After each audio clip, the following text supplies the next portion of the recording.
There's an N-word that you're not allowed to say anymore, but I'm going to say it. Nationalist. It doesn't have to be a bad word. We got to distinguish between two different kinds of nationalism. The first is ethnonationalism. That's the kind people usually think of. And it's natural because most nations' identities have been built around an ethnicity or a religion or a monarch.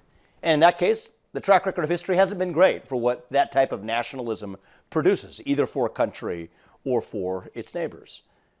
Distinct from that, though, is civic nationalism. And that's the kind of nationalism that I think is relevant in the United States of America because our country is defined not based on an ethnicity, not based on a language or a monarch or a cuisine or a religion, for that matter.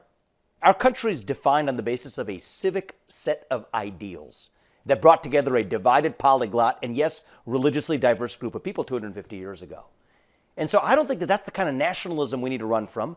I think we believe in the exceptionalism of those ideals. That's what American exceptionalism is about. It is a belief in the exceptionalism of the ideals that made this country great the first time around.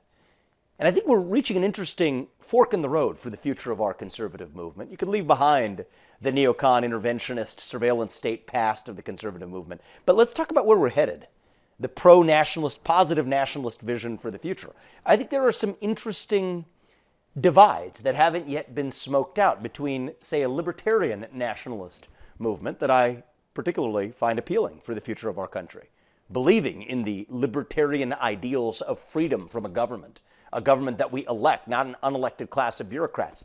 And yes, believing in the exceptionalism of those ideals at the same time that we believe in a national identity, the idea that a nation without borders is not a nation, a libertarian breed of nationalism, versus the revival of what I see as a different kind of reactionary nationalism, one that says that we can expand and use the tools of the state when necessary to achieve our pro-American or nationalistic goals.